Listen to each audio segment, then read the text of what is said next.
Sa Visayas, lalo sa Cebu, the highest seekers of counsel are high school students and wives of OFWs. Ito isang epidemic na halos hindi nahahalata, hindi napapansin, at kung minsan ay ayaw kilalanin dahil may kasamang stigma o negative image. What are the causes of depression in the Philippines according to studies? Karamihan, family and social issues. Di pagkakaunawaan sa pamilya at sa mga kaibigan, relationship and bullying among teens, yung nape-pressure ng barkada, at idagdag na natin ang religious bullying, yung mga lagi na lamang sinisita, binabantayan at sinasakal ng mga relihiyoso, natural disasters, of which we have abundance of, ay dahilan din ng napakaraming depression. Depression ng mga survivor at depression ng mga social workers at ibang kamag-anak na nagsusuporta sa mga survivors. According to studies, one great cause of depression in our country is traffic and poverty, including academic work. Paano ba nalalaman at nasusukat o nahahalata ang depression? What are the signs and symptoms of depression na dapat nating matyagan? Marami at iisa-isahin natin ang ilan doon. Subalit hindi naman kung meron ka nito ay depressed ka na, pero kung meron, ito ay isang sign ng posibleng depression, lalo't hindi na agapan. Lack of energy, loss of appetite, even constipation. No interest in work or other favorite activities. Poor or too much sleep, or too much appetite or too little of it. Weight loss or weight gain na biglang-biglaan, extreme irritability, lagi mainitin ang ulo kahit maliliit na bagay, at hindi makayang pigilin ang galit. Anxiety and restlessness, laging balisa, laging may kinakatakutan, or fixation on the past. Ayaw nang limutin ang nakaraan, lalo ang mga maling nangyari, thoughts of death or suicide, even disabling fatigue, yung laging pagod na wala nang magawa ng may gana, difficulty concentrating or making decisions, unexplained aches and pains, mga sakit ng ganito at sakit ng gano'n na hindi makita ng doktor kung bakit. Madalas, ito ay resulta o sintoma ng mental illness called depression. How do we deal with depression? Kung minsan, meron na palang gusto magpakamatay sa ating pamilya, sa ating mga kaibigan, kapitbahay, o hindi man nagpapakamatay ay parang wala nang kabuhay-buhay, paano nga ba susugpuin, bubunutin ang ugat ng depression? First of all, understand the depression by describing it clearly. Unawain ang lungkot na ito sa pamamagitan ng malinaw na pagsasalarawan in vivid detail to a trusted person perhaps, or even just to yourself. 1 Kings 19:10. He answered, Lord God all-powerful, I've always done my best to obey you, but your people have broken their solemn promise to you. They have torn down your altars and killed all your prophets except me, and now they are trying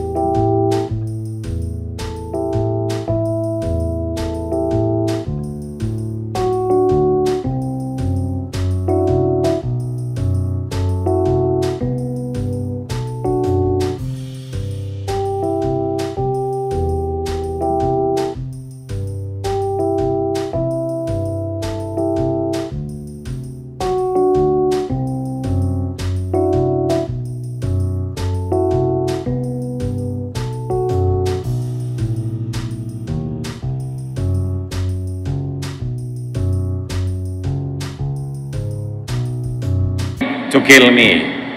Ang nagsasalita si Elijah. Matapos niyang gapiin ng mga propeta ni Baal, ng Diyos-Diyosan ng bansa, Siya ay pinagbantaan ni Queen Jezebel na papatayin din. At hindi siya tinantanan ng paghabol dahil alaga ni Queen Jezebel yung mga priest niya. So Elijah fled, and this passage reveals what he feels in this point in time. He was very depressed. In fact, this prophet of God wanted to die. Elijah is very depressed, and he articulates his emotional struggle in a conversation with Yahweh.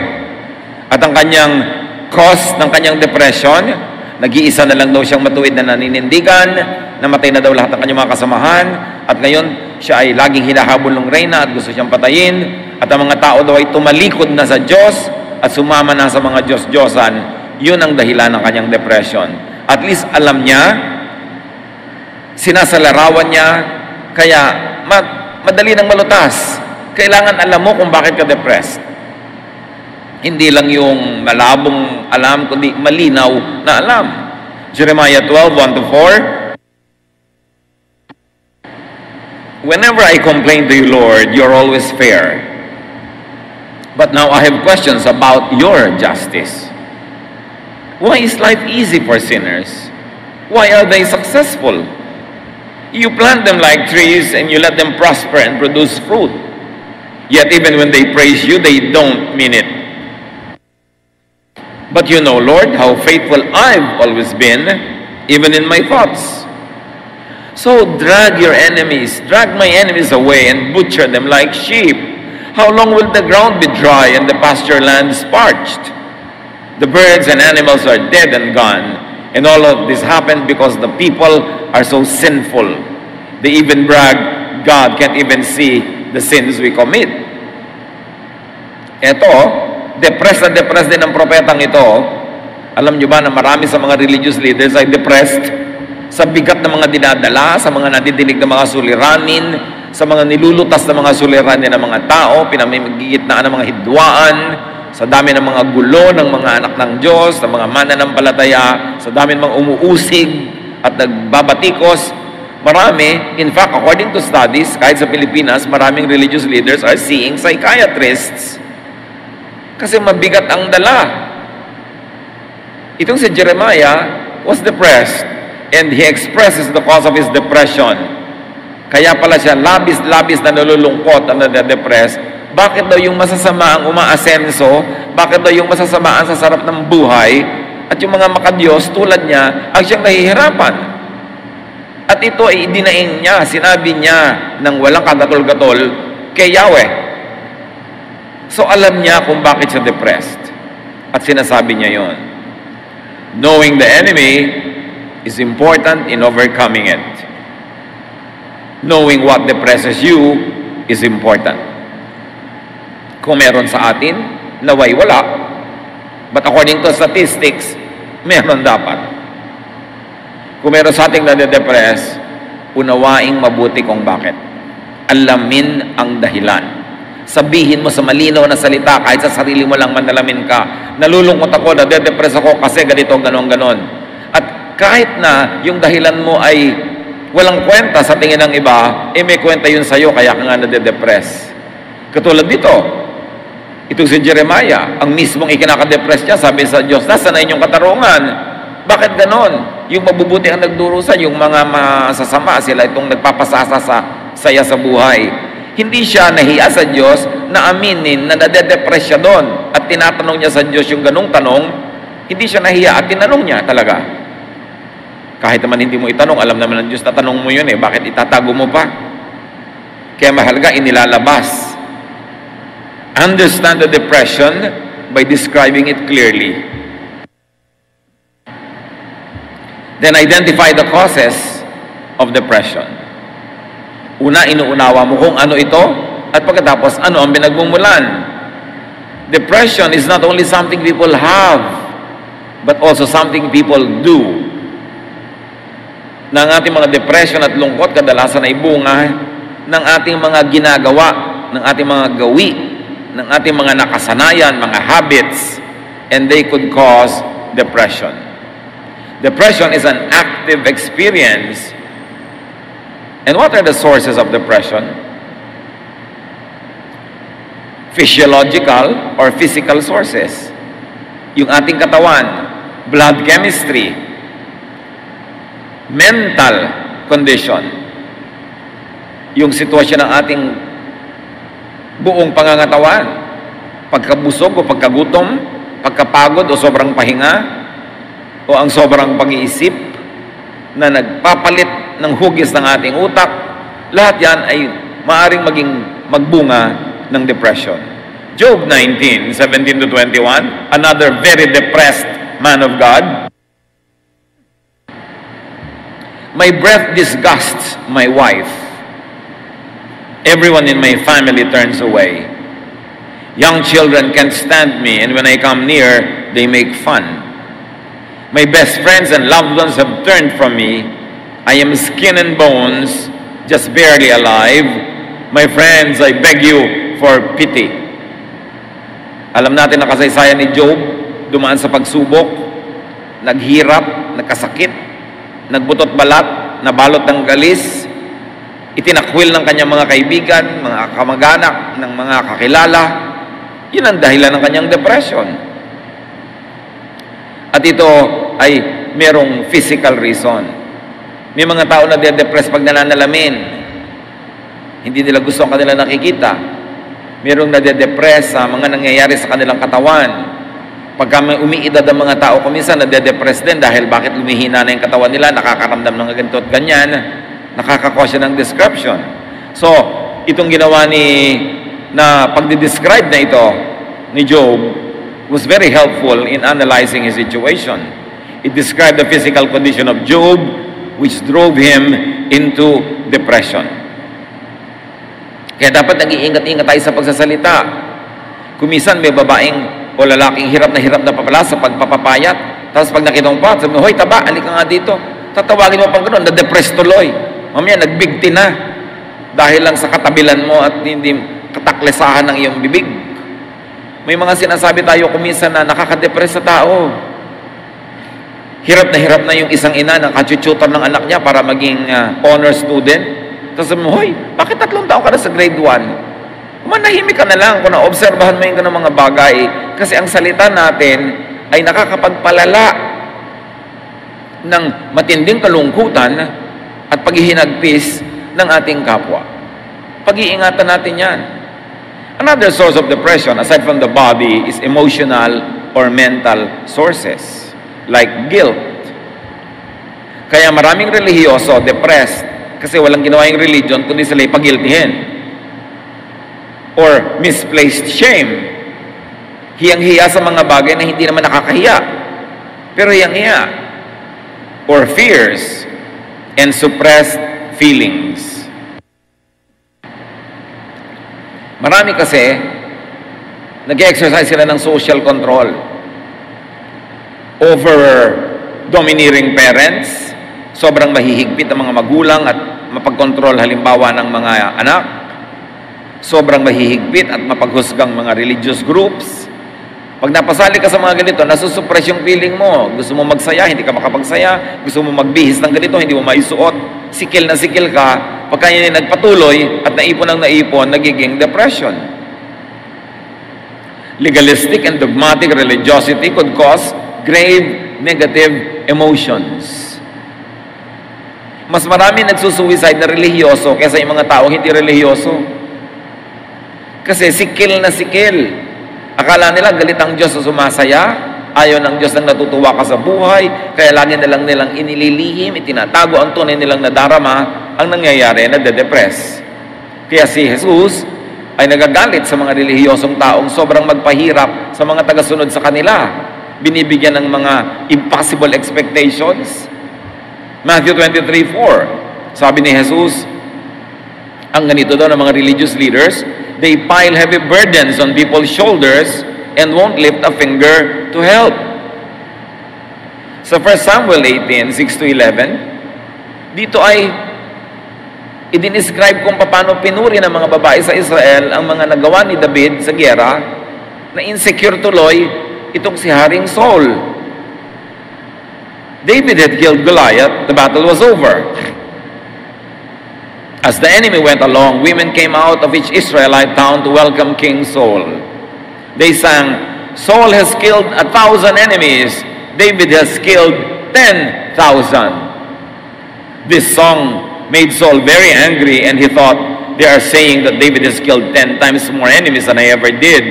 Next, they will want to make him king. Saul never trusted David again." Nakita nyo, dahil sa kanta ng mga kababaihan na yon, na insecure yung king, at napahamak din si David. Meron kasi mga tao hindi nag-iingat sa sinasabi nila. Huy, bakit ang ate mo mas mataas ang grade kesa sa'yo?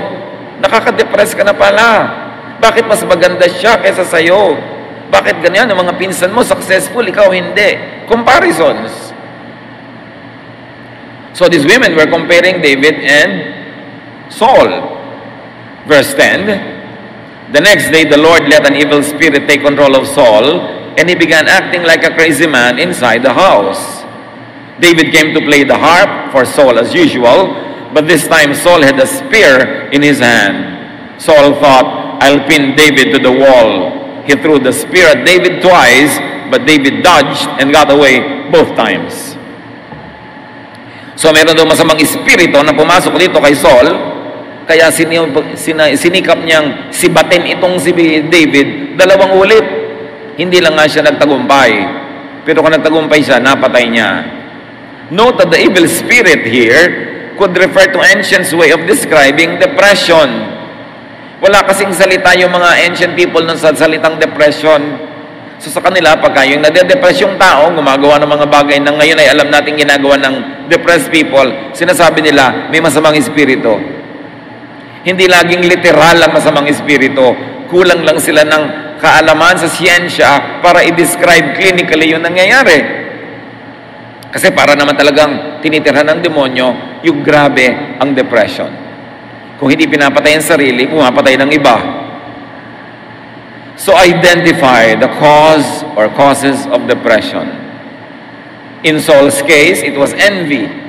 Envy that was encouraged, nurtured by these women who were singing songs that made the king insecure. Meron silang pananagutan doon kung bakit nagkaganon din yung hari. Another way to deal with depression is to uproot the causes of it. 1 Samuel 16, 14 to 19. The Spirit of the Lord had left Saul, and an evil spirit from the Lord was terrifying him. In other words, peaceful thoughts were not in his mind anymore, and he was filled with very troubling, depressing thoughts.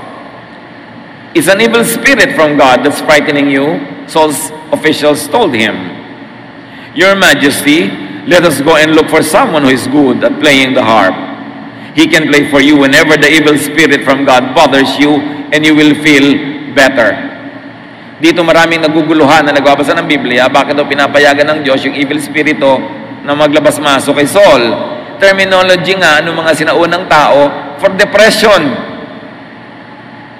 So nung umalis sa kanya ang matino at tahimik na pag-iisip, syempre ang pumalit, magulo at violent na pag-iisip. At sabi ng kanyang mga tauhan, maghahanap po kami ng musikero, yung magandang tumugtog. At pagka kayo ay ginugulo ng espiritong yan sa inyong utak, tutugtog siya at kayo mapapayapa. All right, Saul answered, find me someone who is good at playing the harp and bring him here. A man named Jesse who lives in Bethlehem has a son who can play the harp. One official said, he's a brave warrior, he's good looking, he can speak well, and the Lord is with him. Again, the evil spirit is thought to be the cause of the king's bad mood. The evil spirit could actually be depression. All the signs, the clinical signs are there. And the ancients thought that playing musical instruments, seeing beauty, and hearing good speech could drive away evil spirit. This demonstrates the attempt to deal with the cause of the depression. So na-identify nung mga tao ang cause of the depression. Sabi nila, evil spirit yan. Tugtugan para umalis. Pero ang totoo, of course, they were trying to uproot the cause of the depression. But they were really applying what modern day practice would call therapy. Music therapy, aromatherapy, arts therapy. Kasi sabi si David daw, good looking, magandang tingnan, maganda ang tinig, maganda magsalita. In other words, soothing to the senses. Na ngayon, pinapractice even in psychiatry, therapy. Pag stress ka, pupunta ka sa isang spa, may aromatherapy, merong touch therapy, sari-saring therapies. So talagang depression yung kanilang nilulutas. Modify and improve your lifestyle if you see symptoms and signs of this.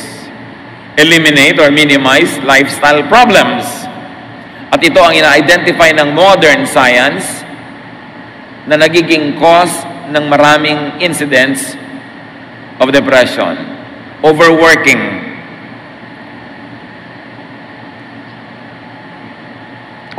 Yang walang tigil na pagtatrabaho, nakaka-depress. Hindi mo na alam, depressed ka na pala. Kaya inutos ng Diyos, kailangan may pahinga bawat linggo. Huwag kang magmimintis ng pahinga. Pag nasobrahan ka ng pagod, pwede ka ma-depress. Lack of exercise. Yung laging ayaw kumilos, laging tinatamad, laging nakatihaya, nakataob, nakatagilid, nakatiwarek. Pwede yan mga kandidatang ma-depress. Kasi dapat ikinikilos mo ang iyong katawan para mag-circulate ang iyong dugo. Procrastination. Yung lahat ng gusto mong gawin sa buhay na inuurong mo, pinapabukas-bukas, nagigilty ka rin sa kalooban mo na hindi mo nagagawa yung trabaho, nai-stress ka na marami kang unfinished work. So procrastination o pagpapaliban ng dapat gawin can also cause depression. Imbalance spirituality. Yung puro langit ang iniisip, nandito pa sa lupa, hindi na nakatungtong sa lupa, sa ulap na nandun yung utak. Imbalanced. And unresolved stressors like separation from loved ones, isolation due to rejection, repression or suppression of inner feelings, guilt, fear, lahat ng yan, mga sakit ng utak. Know and solve the cause. Proverbs 12:25-26, worry is a heavy burden, but a kind word always brings cheer. You are better off to do right than to lose your way by doing wrong. So ano daw yon? Worry is a heavy burden. Pag worrier ka, tendency, madedepress ka. Walang ginagawa kundi mag-alala, mag-isip, matakot, mangamba. Pero sabi, yang mabuti, mabait, magandang salita, nakakapagpasaya. So may nagwo-worry na nga, pagpasok mo, dadagdagan mo pa. Hindi siya sumaya. Lumala ang kanyang nararamdaman. You see the ministry of words? With the words that we say, we can hurt or heal people. We can encourage or discourage. We can be a blessing or a curse. Kaya maganda, iniingatan ng salita, binibitawan yung mabuti, mabait, nakakapagpasaya, nakakapagpatibay ng loob, hindi nakakasira ng loob. And this Proverbs 12 is a warning against worrying. And it's a prescription to hear and say kind words. Not only to hear, but also to say. Pag tayo ay nagsasalita ng mababait na mga pananalita, nakakapagpagaling ng damdamin, nakakapagpasaya, nakakapagpatahimik, tayo may nakikinabang kasi tayo man ay natatahimik at napapayapa. Ang hindi alam ng mga mahilig manakit sa pamamagitan ng salita ay una na nilang sinasaktan ang sarili nila bago pa man nila masaktan yung kanilang kausap. Because you keep what you give away. Ang ginagawa natin sa kapwa, tumatalbog at bumabalik sa atin. Kaya ang bawat pananakit natin, nasasaktan din tayo. Meron tayong espiritu ng Diyos na nakatira sa ating puso na pag may ginagawa tayo at sinasabing hindi maganda, ay una nang nasasaktan yung espiritong nasa ating puso. Tayo ang unang nadadawit. Tayo ang unang nasasaktan. Proverbs 23:4, be wise enough not to wear yourself out trying to get rich. Sa inyo, magpakatalino, huwag mong gasgasin ang iyong sarili sa pagpapayaman. Hindi ito warning against getting rich. It is warning against wearing yourself out trying to be rich. Hindi yung pagyaman ang minamasama dito, kundi yung pagpatay mo sa sarili mo, yumaman ka lang. Kaya kailangan, balanse pa rin. Kahit ka nagsisikap, may pahinga ka, meron kang entertainment, meron kang relaxation, at meron kang giving, meron kang charity, balance ang buhay mo. Proverbs 23:19-21. Listen, my child, be wise and give serious thought to the way you live. Don't associate with people who drink too much wine or stuff themselves with food. Drunkards and gluttons will be reduced to poverty. If all of you do is eat and sleep, you will soon be wearing rags. Again, this is an exhortation for lifestyle change. Piliin mo yung mga kasama. Huwag ka sumama sa mga lasenggo, sa mga sobrang masisiba, mga matatakaw. Walang ginawa kundi mag-inuman, magkainan, ipaghihirap mo yan. Sabi ganun, kung tulog ka lang ng tulog, ang susunod mong isusuot at ibibihis, basahan, maghihirap ka. So it's an exhortation to change lifestyle by changing a social life, by changing friends. So eliminate and minimize lifestyle problems. Meron itong mga depression na dala-dala ng ating social life, dala-dala ng mga uri ng tao na ating sinasamahan at inilalagay sa ating mundo. Another way to resolve depression is to resolve conflicts. Deal with troubled relationships.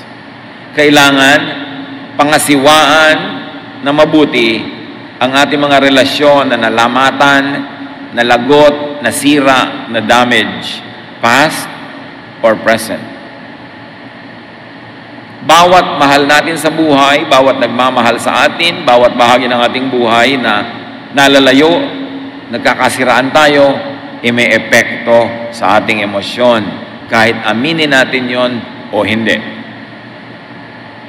Proverbs 17:9, you will keep your friends if you forgive them, but you will lose your friends if you keep talking about what they did wrong. So itinuturo dito, may mga kaibigan ka, may investment ka na dyan, emotional investment, time investment, sometimes financial investment din. Pagkatapos, mag-aaway kayo, hindi mo papatawarin, hindi kayo magpapatawaran. Sayang naman ang lahat. Tapos magsisiraan pa kayo. Hindi pa yung pampaganda ng buhay, pampapangit. Kaya sabi, kung hindi mo papatawarin na nagkakamali sa'yo, mauubos lahat ng tao sa mundo mo. Kasi lahat magkakamali rin. Panapanahon lang. At mawawala lahat ng kaibigan mo pag ipinamamalita mo lahat ang mga mali nilang ginagawa. Ang ibig sabihin lang, magpakatino ka.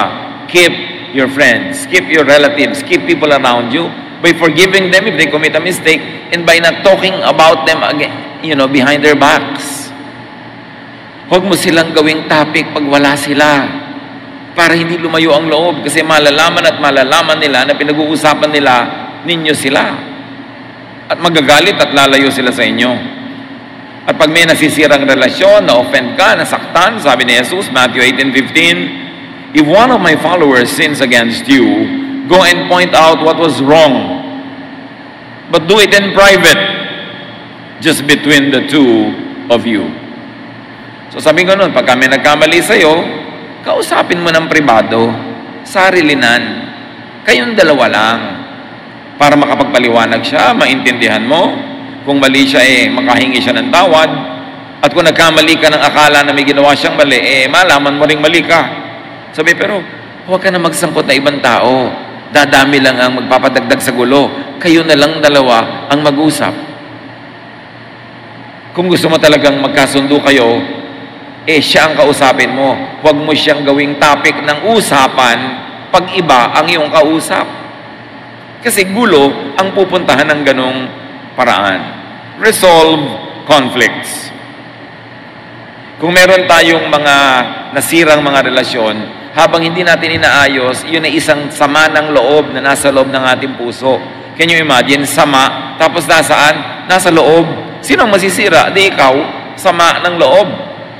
Kaya yung may sama ka ng loob sa tao, hindi mo pinagtatapat, hindi mo sinasabi, hindi siya nagkakaroon ng pagkakataong ipaliwanag ang kanyang sarili o kaya ay humingi ng tawad.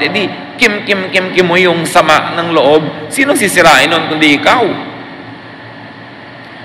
At pagka yun ay ipinaghalo-halo mo pa yung mga iba pang mga pinag-usapan na natin, na cause that depression, ikaw talaga ay madedepress. At sometimes, wala kang kamalay-malay, ano ba talaga ang tunay na dahilan? Bakit ka matamlay? Bakit ka walang sigla? Bakit ka natatakot? Bakit ka bugnutin? Yung pala, may depression. A sure way to deal with depression is to do good. Gumawa ng mabuti. Affirm and improve your self-worth and that of others. Make yourself and others feel good. Connect with positive people and feelings. Give yourself and others pleasure and satisfaction. Make yourself and others happy. Sa madaling salita,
iwasan o bawasan o tanggalin ang depression sa pamamagitan ng kaiga-igaya, masayang pakiramdam. Pasayahin mo ang iyong sarili, pasayahin mo ang iyong kapwa, at sa climate of happiness, you will thrive. Your emotions will heal. The best part of you will come out. And you will be a good product of God's work. Proverbs 14:22, you will earn the trust and respect of others if you work for good. If you work for evil, you are making a mistake. Lagi kang gumawa ng mabuti. Yan ang tamang gawin. Pag may ginagawa kang hindi mabuti, nagkakamali ka sa landas na yung tinatahak. Kasi lahat ng itinatanim ay inaani. At lahat ng inaani, nagbubunga talaga yan. Dumadami. So magtanim ng mabuti para umani ng mabuti. Ang itinatanim nating masama, inaani din natin sa ating buhay. Magandang ministry to make yourself and others feel good. Not feel bad. May mga tao, gifted sila at making people feel bad. Pinapalungkot, nilalait, minamaliit, iniinsulto, kinakawawa, sinasaktan. Hindi yun ang makadiyos na paraan ng pamumuhay at pakikipagkapwa. Sabi sa Ecclesiastes 8:15, so I think we should get as much out of life as we possibly can. There is nothing better than to enjoy our food and drink and to have a good time. Then we can make it through this troublesome life that God has given us here on earth. Sabi niya, alam niyo kung ano ang aking natanto? Dapat matanggap mo mula sa daigdig, mula sa buhay, mula sa langit, ang lahat ng pwede mong matanggap na magagandang bagay. Wala nang hihigit pa na karanasan kaysa masarapan ka sa iyong pagkain, sa iyong iniinom, at masayahan ka sa dumadating at dumaraang oras.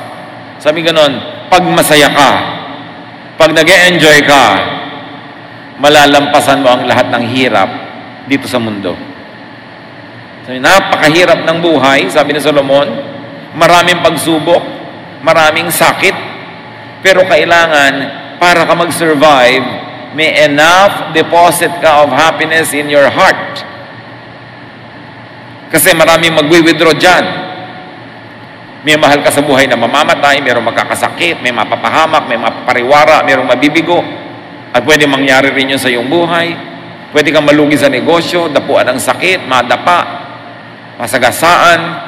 Pwede kang iwan ng pinagtitiwalaan mo, okay, dayain ang iyong pinagtiwalaan.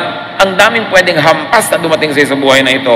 Kaya sabi ni Solomon, dapat marami kang inipong saya sa loob ng puso mo. Tuwing kaya mong kumuha ng saya, ilagay mo kahit maliit lang. Pwede kang magsaya, ilagay mo. Meron kang pasayahin mo para marami kang deposit. Dahil hindi titigil ang universe ng kawi-withdraw mula sa iyong bank of happiness. Kung ang konti-konti ng iyong inilagay, inimbak na kasiyahan sa puso mo, sa puso ng iba, ayun, pag dumating ang mga paghirap ng buhay, mga pagsubok, naglalakad sa breakwater, nagtitirintas, wala namang buhok. Nakatingin sa malayo, walang tinatanaw. Hinahanap si Crispin at si Basilio kasi hindi na kaya ang mga dagok ng buhay kasi walang inipon na saya. Kaya mga kapatid, kung may nakikita kayong taong nagsasaya, huwag niyong itaboy. Huwag ninyong pigilan. Kasi hindi nyo alam kung kakalampas-lampas lang niya sa trahedya at ngayon lang siya nakaka-recover. Tulungan nyo siyang magsaya. Pero siyempre, sa pagsasaya naman natin, not at other people's expense. Hindi yung kanta-kanta ka ng karaoke, alam mo na ng umaga, nabulabog na lahat ng kapitbahay mo. Yung kasiyahan mo, pagdurusa naman ng iba. Dapat, meron ka ring respeto sa sarili. Pero yung pagsasaya natin na hindi naman tayo nagnanakaw sa iba ng kanilang katahimikan, kapayapaan at kasiyahan, Solomon, the wisest man ever, prescribes that. So niya, tuwing kaya mo mag-enjoy ka. Kasi maraming panahon ng lungkot. Maraming panahon ng pagdurusa. So yung pwede ka magsaya ka na. Kasi pag pagdurusa time, hindi ka pwede magsaya. So dapat pag may chance, samantalahin. Do good. Pleasure is an antidepressant. Happiness is an antidepressant. Daig pa niya ng mga pills na nabibili mo pagka meron kang kasiyahan. Kaya, pipiliin mo rin yung kasama mo sa buhay, yung masaya din kasama. Hindi yung pagkasama mo, ang lungkot-lungkot yung dalawa kasi wala na siyang ginawa kundi magreklamo, umatungal, manira, mamintas, puro negative, mahahawa ka doon. Siyempre, sa mga grabbing depression, seek a spiritual counselor or a specialist doctor. And that is to rule out physical causes and to conduct therapeutic counseling. Pag may nade-depress, ang unang-unang ginagawa ng trained counselor, makipag-interview at alamin kung yung kanyang depression ay chemical or physical. Bago sabihin na yun ay spiritual o emotional. May nai-eliminate. Sabi sa Proverbs 28:26, it is foolish to follow your own opinions. Be safe and follow the teachings of wiser people. So dapat magpa-counsel ka sa spiritual counselor, sa clinical counselor, para malaman kung ano ba talaga yung gumugulo sa iyong buhay. At huwag kang mahiya na magpa-counsel. Pagka nakakakita ka na ng buwan doon sa tasa, pag nakakarinig ka na ng mga umaawit sa iyong tenga na wala naman, kailangan mo ng counselor at huwag kang mahiya, huwag mong itago yan kasi you need help. Hindi mo pwedeng pagalingin ng sugat kung tatakpan mo. Kailangan mo siyang tanggalan ng takip, ibunyag, ihayag, langgasin kahit mahapdi, linisin para gumaling. Pero yung tatakpan, mabubulok sa loob. Kaya kung tayo nade-depress, dapat nating sabihin sa isang napagkakatiwalaan o sa isang spiritual or clinical counselor para tayo matulungan kung hindi na natin kayang tulungan ang ating sarili. People who want to stop taking medication must first consult their doctor. I want to emphasize this kasi may mga tao na mga depressed, meron silang mga iniinom na gamot, kung minsan may biglang magka-counsel sa kanila, ay itigil mo ang pag-inom ng gamot. Kailangan itatanong mo sa doktor yan bago mo itigil. Huwag kang makinig kung kani-kanino. Kasi may mga tumitigil na biglang nasisira ang chemical balance ng kanilang katawan at biglang tumatalon mula sa building. I have a friend who jumped from a building in Europe kasi he was taking antidepressant treatments. In-advise siya bigla ng kanyang weight consultant, yung nagpapapayat sa kanya, na itigil ang mga ganito, itigil ang mga ganon, itinigil naman niya, yung pala, naggrabe na ang depression na nangyari doon sa tao, tumalon sa building. One of the finest persons I know on earth jumped off a building and died because of improper medical advice. Lalong-lalo yung mga pagtitigil ng gamot o pag-inom nito, kailangan professionals ang tinatanong natin tungkol dyan. Meanwhile, most treatments in the Philippines of psychiatric or depression issues are medical and chemical instead of kind words. Di ba sinabi na sa Bible? Kind words. Kind words can heal. Correct words, encouraging words, faith, belief in God, fellowship with fellow believers. Nakakagaling yan. Pero madalas, sa mga professional sa Pilipinas, resetahan ka na lang ng gamot. Binibili mo, may instant relief. Meron ka talaga napapala agad. Pero ang tunay na nagtatagal ay yung kind words. Yung pagbuo muli ng kalooban na nasira, na nabasag, na nahati, na nawasak. Kasi temporary lang yung relief na nanggagaling sa chemicals o mga gamot.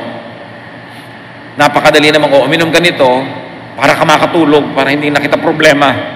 Pero yun lang ba talaga ang paggagamot, lalong-lalo sa mga may sakit sa pag-iisip? What are the ways to overcome depression? One, of course, is biologically based intervention. Yung pinag-uusapan natin, paggagamot, medicine. This involves prescription of antidepressant drugs. May instant relief under proper medical advice. But another way is the interpersonally based intervention, which was the ministry of Jesus. Hindi lang binabago ang chemistry ng iyong blood through medicine o food, binabago ang takbo ng iyong isip, which is actually more important and more powerful. Listen and talk to change negative ways of thinking. Pag negative kayo mag-isip, negative ang buhay, nakakatakot ang buhay, walang kwentang mabuhay, gusto ko nang mamatay, gusto kong pumatay, gusto ko siyang sirain, gusto kong manggiba ng mga tao, pag ganun ka na mag-isip, kailangan mo ng makakausap na matino. Better kung professionally trained. Best kung clinically trained na spiritually developed pa. Tulad ni Pastor Gami, ang ating main counselor sa ating pamilyang day by day. He's not only a pastor, he's not only educated in the Bible, he also has clinical education in counseling. So nababalansin niya yung kanyang counsel. Napakahalaga, but you've got to talk to someone and you've got to listen to someone. This is considered the more effective and longer-lasting treatment. Kailangang ilabas mo ang iyong niloloob, ihinga sa mapagkakatiwalaan. Huwag sa chismosa dahil bukas alam na ng buong barangay. Pinipili mo dahil lalo ka madedepress ngayon, dalian yung pagbibigti. Pag chismosa ang napagsabihan mo. Kaya kailangan pinipili mo yan. Pero kailangan, mga kapatid, makinig. Kung madilim na ang takbo ng ating isip, pinagdidimla na tayo ng paningin, pangit na ang tingin natin sa buhay, wala na tayong pag-asa, puro negative, kailangan baguhin ang pag-iisip. Romans 12:2, be transformed by the renewing of your mind. Kailangan baguhin mo ang iyong ginagawa sa pamamagitan ng babaguhin mo sa iyong pag-iisip. Sa pag-iisip nagsisimula yan, at ang pinamumugaran ng dyablo ay ang ating utak. Lalo naman na yun ang dapat tahanan ng Espiritu ng Diyos, ang ating isip. Eliminate, minimize negative emotions. Pinag-usapan na natin ang maraming pinagmumulan yan. Identify what causes you to be afraid, to be negative, what causes you to think of bad things, to do bad things, and to say bad things. Dapat bunutin, tanggalin sa buhay. And very importantly, rest. Magpahinga. Madalas, nade-depress tayo, gutom lang o pagod lang. Mahalagang nagpapahinga ang tao and let people rest. Pagpahingahin natin ang mga tao. Gusto nilang magsaya para mabalanse ang mga lungkot nila, payagan natin, bigyan natin ng oras, bigyan natin ng lugar. Bigyan natin ng pagkakataon. and stop judging, rejecting, and isolating people and yourself emotionally and spiritually. Huwag kayong magtampo ng magtampo, tas mag-iisa, lalayo sa iba, magmumukmok. Pag nag-iisa ka, madali kang tuksohin ng dyablo. Pag wala ka ibang kausap na matino, dyablo lang ang kakausap sa'yo. Anong lalaman sa utak mo? At napaka-importante, pagpahingahin natin ang mga tao. Pagod na yung asawa mo, hayaan mo muna magpahinga bago mo bungangaan. Dahil baka mamaya, ibuhos na niya sa'yo yung kumukulong sabaw. Dahil pinagdimlan na ng paningin. Kailangan yung anak mo, nagkakandabagsak-bagsak na sa school, bigyan mo muna siya ng pahinga from nagging. Huwag mo na siyang pilitin maging valedictorian. Pagpahingahin natin ang mga tao sa walang katapusan nating expectations. Mga standards na inilalagay natin na hindi nila maabot-abot. Yung paghahabol natin sa perfection, sa perfect relationship, sa perfect asawa, sa perfect anak, perfect magulang, nakakapagod yon sa kanila. Kumisan tayo ang nagtutulak sa mga tao para sila mabaliw, para masiraan ng bait. Kailangan ang binibigay natin sa tao, lalo sa mga mahal natin sa buhay, pahinga, hindi stress. Natural, nagbibigay tayo ng stress sa isa't isa. Ganoon naman talaga ang tunay na relasyon. Pero, konti lang. Huwag niyong sobrahan. Understand, accept, and love people and yourself. The best antidote to depression is love. Pag alam mong mahal ka, alam mong tinatanggap ka, inuunawa ka, naku, hindi ka dadapuan ng depression. Ang pinamumugaran ng depression ay yung nag-iisip na hindi ako mahal, hindi ako naintindihan, hinuhusgahan ako, ipinupwera ako. Tumigil tayo ng pagpupwera sa ating sarili mula sa karamihan at huwag tayo magpwera ng iba. Hoy, kagalit natin si huwag natin siyang kakausapin. Wala dapat ganyanan. Lumayo ka sa kanya, ihiwalay natin siya, parusahan natin. Kung minsan, hindi na ibigay ng asawa mo yung gusto mo, paparusahan mo ng hindi mo kakausapin ng isang linggo. This is an isolation that can drive people crazy. There are many ways to get what you want, but not by punishing people in a psychological or emotional or spiritual way. 1 Peter 4:8, above all, love each other deeply, because love covers over a multitude of sins. Yan lang naman ang tinuturo ni Jesus. Pag-ibig. Mahalin mo yung nagkakamali, patawarin mo siya. Mamahalin ka rin niya, papatawarin ka rin niya. Tahimik ang mundo. Pero subukan mo wag magpatawad, hindi ka rin papatawarin. Hindi walang katapusang gera yan. Subukan mo magalit, magagalit din siya. Hindi walang katapusang stress. Is this the way you want to live?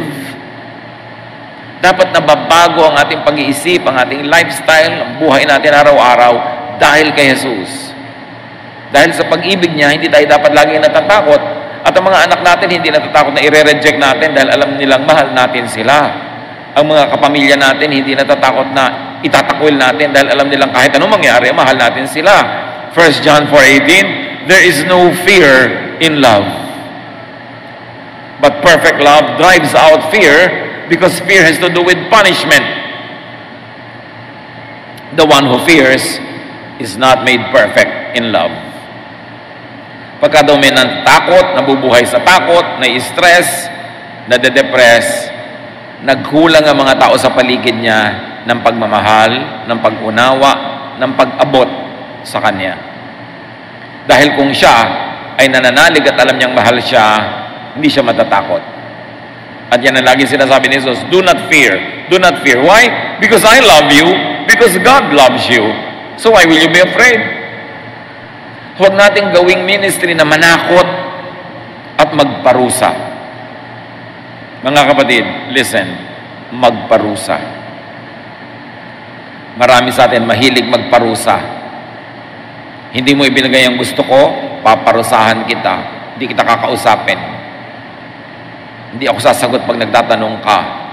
Hindi nasunod ang gusto ko, paparusahan kita. Hindi kita babatiin sa birthday mo. Tanggalin natin mga kapatid yung hilig magparusa. Kung meron mang dapat magparusa at may karapatan, Diyos lamang. Pero nagmamahal nga siya, hindi nga siya nagpaparusa, nagpapatawad nga. Tapos tayo pa ang magpaparusa. Sino ang sa ngayon ay pinarurusahan nyo. Maaaring nagkamali sa inyo, isang masungit na tiyan nung araw, ngayon matanda na, pinaparusahan nyo ngayon, hindi nyo pinapansin. Mahilig tayo magparusa. Sabi ni Lord, vengeance is mine, I will repay. Huwag tayong mahilig magparusa kasi pag may pinaparusahan tayo, nagdurusa din tayo. Di man natin amin. Or we cause heartache in someone's life, we are hurt as well. So have more of God. Enjoy God. And let people enjoy God. Psalm 42 says, as a deer gets thirsty for streams of water, I truly am thirsty for you, my God. In my heart, I am thirsty for you, the living God. Sabi nung kanta, as the deer panteth for the water, habang yung usa ay tumatakbo ng habol-habol ang hininga, sabik na sabik, makainom, pants for water, so my soul longs after you. Kung ang ating hahanapin ay Diyos, sa Kanya natin hahanapin ang ating ligaya, ang ating saya, ang ating kapayapaan, at Diyos ang ipapakilala din natin sa kapwa, at pagiging maka-Diyos ang paraan ng ating pakikipagkapwa, mawawala o mababawasan ng sobra-sobra yung depression na yan. So overcome depression with positive emotions, with loving attention and embrace, with the real personal ministry of Jesus. God does not want you depressed. God wants you to be happy. Dear Lord, siyasatin niyo po ang aming puso. Kayo na nakakakilala sa amin, kayo na dakilang manggagamot, nawa sa maikling panahon na ito ay naliwanagan kami sa very real and very dangerous issue of depression in our midst. Tingnan niyo po kami kung kami ay may depression. Kilalanin namin ito. Ipagtapat, sabihin sa inyo at sa mga may kakayanan na tulungan kami. At ang aming sarili, ituwid din namin, Panginoon. Bunutin namin ang mga negative thoughts and negative feelings na nagbubunga ng negative actions, na sa kapwa ay nagbubunga naman ng negative reactions.